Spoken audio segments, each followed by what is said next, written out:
This is Alicia with the Desert Winds, and this will be the first in a series of doing a beaded belt. Now, for anybody who is curious, this is just one example of a beaded belt. Obviously, it's a nice belt, serpentine, but it is a nice, very fancy belt. Excellent if you want to have something to go with your court garb, which I imagine most serpentines have got some good court garb to wear. Not all, but all the ones I've met so far. So, this is a nice beaded belt. It is strong. It is not going to fall apart. You can twist it. You can pull on it. It's well constructed and will last. I'm not saying you should fight in it, but definitely a nicer thing to look at. So this is the first step. I recommend there aren't patterns for these. At least none that I've ever been able to find. So you're going to want to create your own pattern. I like to use grid paper, kind of draw out, use different symbols, kind of like you do for cross stitch, just so that you know, hey, this is what this color is going to be, this is what that color is going to be. You can have your own ideas. Now, depending on the size of the beads you're going to use and how wide you want your belt to be, it's going to dramatically change the pattern type that you're going to use and the limitations you want to do to it. This belt here that I showed, it's 1.5 inches wide, but that's 26 seed beads that are size 11 to be able to do that 1.5 inches. If you want to use larger beads, like say pony beads, you're going to get a 2 to 3 inch belt with only about 8 to 10 beads across. So it's really going to change what you're working with. I like to use grid paper. Maybe it's because I have a background in cross stitch. Maybe it's just a logical conclusion. But you can find lots of cross stitch patterns out there, and just look for something that looks like it'll work for the type of design you want. Draw it out. One of the bigger things is to make something that you can do as a repeating pattern over and over again, because the belt is going to be very, very long.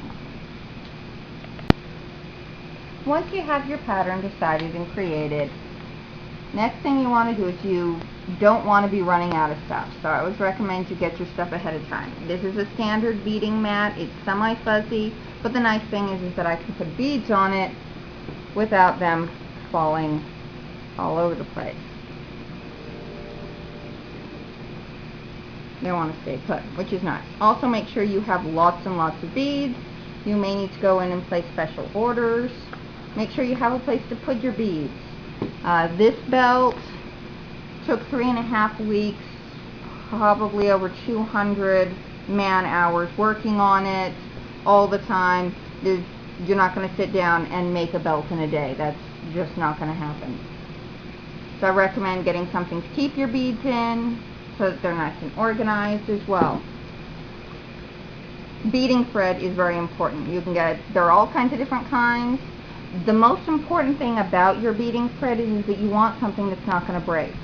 I've seen people try to use regular fabric thread, and the problem with that is that if you twist it and pull fabric thread, you may be able to actually break by pulling. I can pull as hard as I can. It does not break with beading thread, and it's designed that way, which helps give it that strength and stability.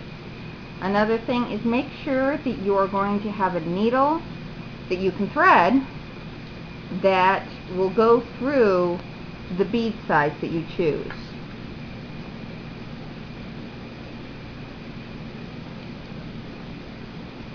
All the way through. Because if it won't go through, or your thread won't go through, this ain't going to work very well.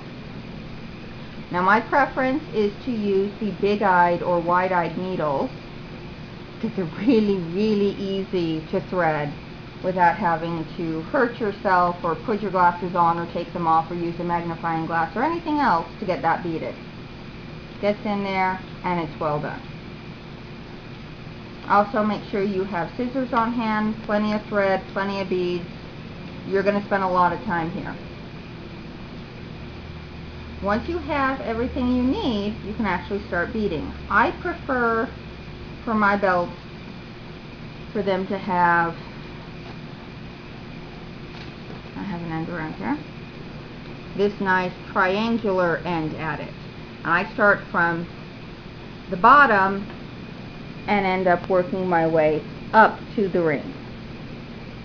So I'm going to show you how to start with this bottom first, and I'll teach you how to do the basic regular weaving that you'll do, and then the last video in the series will show you how to do this nice beading where it goes around your ring until it has that nice flat look to it on both sides.